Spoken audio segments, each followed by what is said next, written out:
De volta com o Band Cidade, olha, a Operação Carne Fraca da Polícia Federal fez com que muitas pessoas se questionassem sobre a qualidade do que está levando para a mesa da sua família. Na nossa entrevista de sábado, a repórter Caroline Rossassi conversa com o engenheiro de alimentos para falar sobre os cuidados e como devemos tratar todas essas informações sobre os alimentos. A Operação Carne Fraca foi o grande assunto da semana que gerou dúvidas entre os consumidores sobre a qualidade da carne que a gente consome. Por isso, o nosso entrevistado de hoje é o engenheiro de alimentos, Valmir Carneiro Seschini, que está aqui ao meu lado. Valmir, qual que é a diferença entre a carne fresca, aquela que a gente encontra no açougue, e aquela carne processada, embalada, congelada, que a gente encontra aí nos mercados, aquela que dura mais tempo?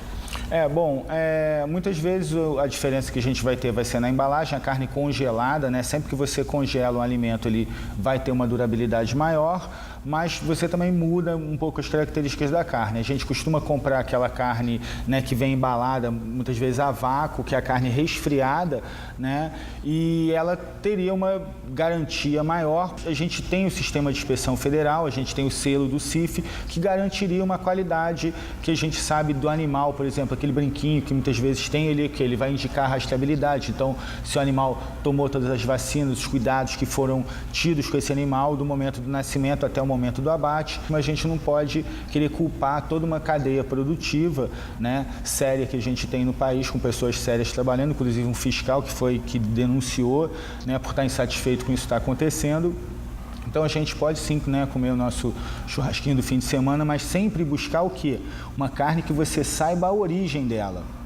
Porque ainda existe abate ilegal. E quais os cuidados que as pessoas devem ter na hora de comprar a carne? Uma das primeiras coisas que você tem que observar é se a carne não está melando, se a carne não está escura demais, ou também se ela não está vermelha demais, com uma cor bonita demais, porque muitas vezes pode indicar a utilização de algum aditivo. Então, quem já está acostumado a consumir a carne, você já sabe mais ou menos a característica, ou comprar num local que você saiba, que você tenha uma confiança, mas sempre buscando saber a origem dessa carne. Porque sim, algumas fraudes dessa mesmo já são fraudes antigas, por exemplo, essa questão de colocar água no frango. Quantas vezes você não compra um frango, você bota ali aquele frango para descongelar e quando você vai ver tem meio litro de água ali num frango. Então você está pagando água como frango, mas isso não é de hoje. E na hora de armazenar e conservar? O ideal é você comprar a carne o mais perto do momento que você for consumir. E se por acaso você for armazenar ela no refrigerador, a gente sabe que existem algumas bactérias que elas crescem em refrigeração, Isso faz parte ali, da própria microbiota ali que você tem naquele ambiente. Então, assim, você sabe que a carne mesmo na geladeira ou o presunto que você deixa, ele começa às vezes ficar com uma limosidade, a carne vai mudar de cor, às vezes fica esverdeada. Então, assim, é não guardar ela no refrigerador durante muito tempo. E se você quiser armazenar por mais tempo, aí você congela essa carne. E com relação à fiscalização aqui na nossa região, a carne que a gente consome, ela é de boa qualidade? Existe carne de boa qualidade, mas a gente sempre tem que buscar a origem, porque a gente sabe que ainda existe abates ilegais e aquela carne, às vezes, que você vê chegando, por exemplo, num caminhão sem refrigeração, armazenada de maneira indevida. Então, a gente sempre tem que tomar esse cuidado e buscar saber de onde está vindo aquela carne que você está comprando. Então, se você vai comprar uma carne que você sabe que ela está embalada, que ela tem o selo de inspeção federal ou que você vê chegar até nas peças que você tem uma boa origem, então é uma carne segura.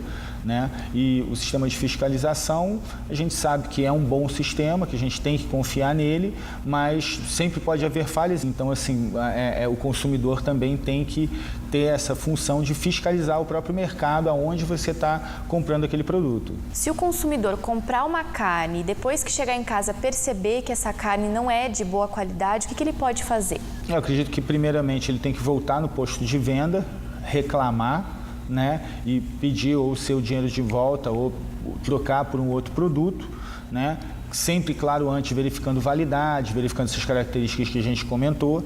E se por acaso o vendedor ou lojista se negar a atender isso, ele ia aos órgãos de defesa do consumidor, como o PROCON, e, no caso, acionar ali quem é que está cometendo esse tipo de atitude indevida. Valmir, muito obrigada pela sua participação aqui no Band Cidade. Foi um prazer, Caroline, obrigado pelo convite, né? A gente poder esclarecer um pouquinho, né, as pessoas ali, passar um pouquinho de informação, né? Uma boa noite para você. Muito obrigada novamente e voltamos ao estúdio. E a região continua com possibilidades de chuva neste domingo. Os detalhes no mapa da previsão.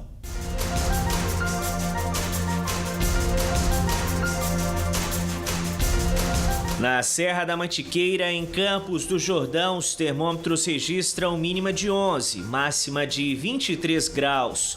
Em São José dos Campos, a máxima prevista chega aos 29 graus neste domingo, máxima de 30 graus em Guaratinguetá. Chances de chuva para os cruzeirenses e para os moradores de São José do Barreiro, máxima de 29 graus nas duas cidades. Mesma máxima esperada em Ilhabela e Ubatuba, no litoral norte.